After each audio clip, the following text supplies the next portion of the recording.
Welcome to this presentation. In this presentation, I will review several frameworks for curriculum development that you may find useful as you work on your current curriculum project.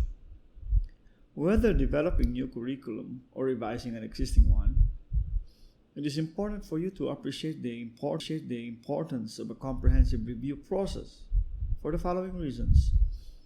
The review can help us identify changes in the profession that could eventually lead to changes in competency requirements. A review can also help us identify areas for improvement, especially after internal and external evaluation. The review can also help us identify more appropriate teaching and learning strategies. And lastly, the review can help us identify future technologies in healthcare. Technologies that students should be familiar with as they eventually graduate and work. One requirement for systematic review of curricula is the use of curriculum development models. This training design is similar to ADDIE model that you are familiar with, except it starts with analyze, which has 5 steps as shown. The second phase is design and practically involves the formulation of intended learning outcomes and ends with the sequencing decision.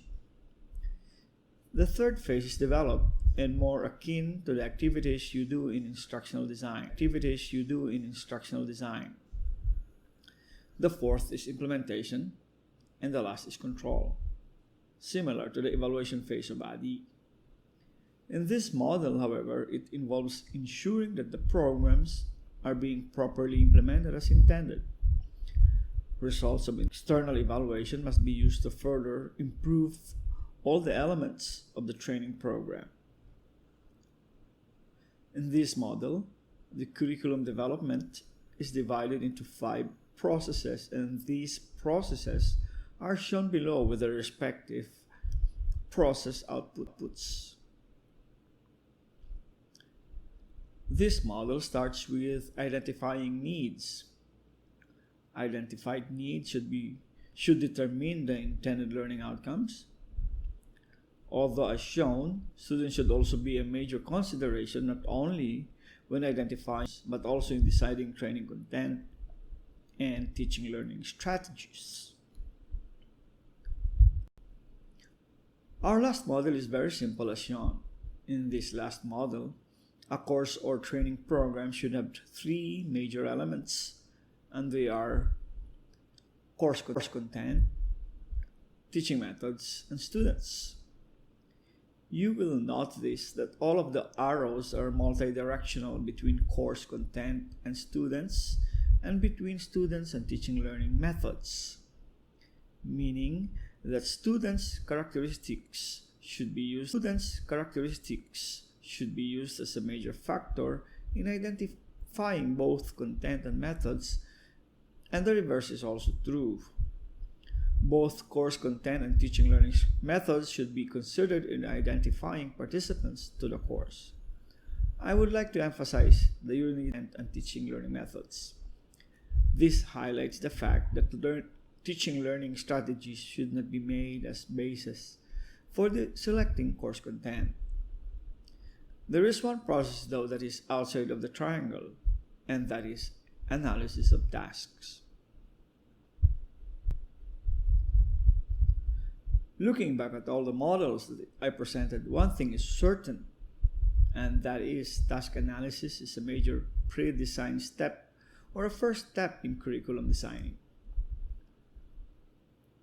But before proceeding to this discussion of task analysis, we should all be cognizant of the fact that a curriculum is not developed in a vacuum.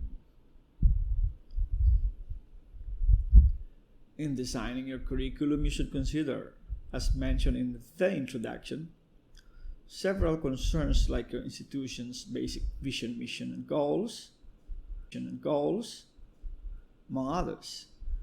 Current health indicators must also be considered as they provide insight on what should be the focus of your course offering. I also mentioned in the earlier part of this presentation the role of health future analysis And for most of us in the health profession, the best practices. This information should form the intended values and goals of your educational offering. These goals and values should in turn help define the professional roles and responsibilities that you and your target participants. These roles and responsibilities should be then broken down into specific tasks and their respective knowledge, skills, and attitude requirements. Together, they are your competencies, which should become the basis of all your statement outcomes.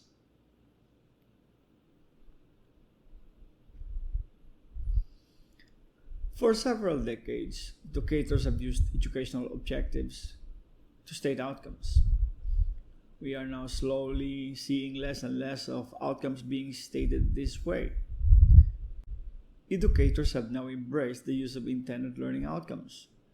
The shift from educational objectives to learning outcomes also resulted to the introduction of revised outcome categories, from the usual learning domain like cognitive, attitude, and psychomotor to the three categories which are skills, understanding, and affects. I will not go into the details of these three as it is beyond the scope of this presentation. However, I think it is important to emphasize that skills here as shown has three categories: psychomotor, perceptual, cognitive, and affective. Understanding has two categories: affective understanding and cognitive understanding. Affect, on the other hand, is composed of affective understanding and affective skills. Let me now review the latest version of Bloom's taxonomy. The new taxonomy has two dimensions: the cognitive and knowledge dimensions. These new taxonomy cognitive dimensions, in contrast to the original noun forms, are now stated in their verb forms. This would make it easier to formulate statement of outcomes. The lowest of the dimensions is remember, the second understand, and the third is apply. These three are considered the lower order thinking skill dimensions. The higher thinking dimensions start with analyze, followed by evaluate, and create as the highest. The knowledge dimensions are factual, conceptual, procedural, and metacognitive knowledge dimensions. The cognitive dimensions describe what one will be able to do with the knowledge dimensions. To put it simply, a student needs to remember the knowledge dimension, then understand and apply them. At the higher dimensions, students will have to integrate all what they remember in order to analyze, evaluate, and eventually create something out of what they know. In this slide, you can see example of how the knowledge and cognitive dimensions interact and can be used in analyzing statement of intended learning outcomes. While the Bloom's taxonomy can help curriculum developers in formulating more precise intended learning outcomes, another important step which should be done even prior to formulating intended outcomes is competency analysis and/or task analysis.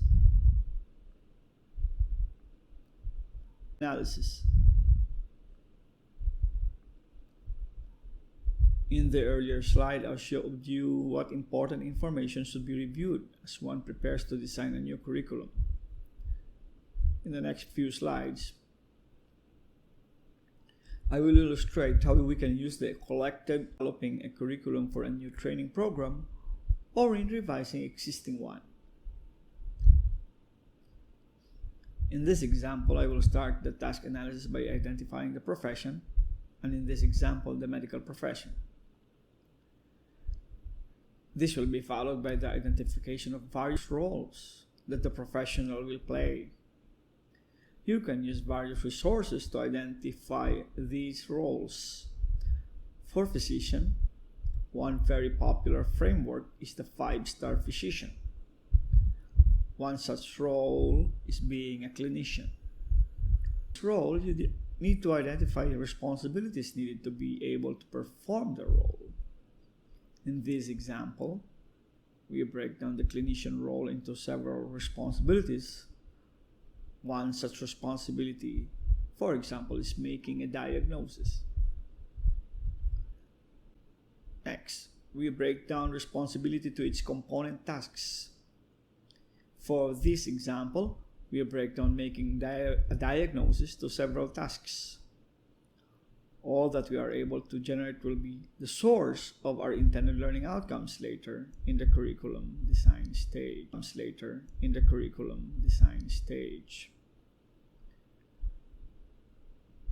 To identify the more specific training needs, the knowledge, skills, and attitude requirement of each tasks should be identified. Example of how a common task motivating couples to utilize family planning services could generate different KSA requirement based on profession and roles. Another example of detailed task analysis related to reproductive health work is shown here. The competency analysis was organized by the World Health Organization, and I acted as one of the technical advisors to this endeavor. In this example, tasks are termed behavior, and they are in the left side of your screen, and the knowledge requirement in the second column. This is a close-up view of same analysis.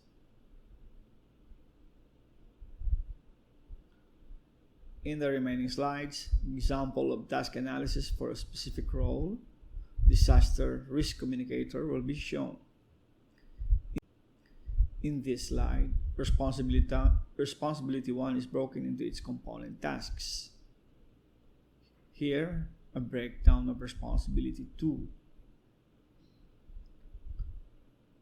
Responsibility 3.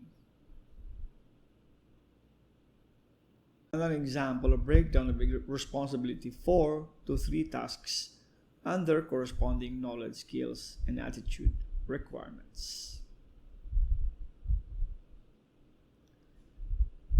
This is all for now, and I hope that this presentation helped clarify the competency analysis process. You can use the process in identifying competencies that you will convert later to more statement of intended learning outcomes. Thank you and have a good day.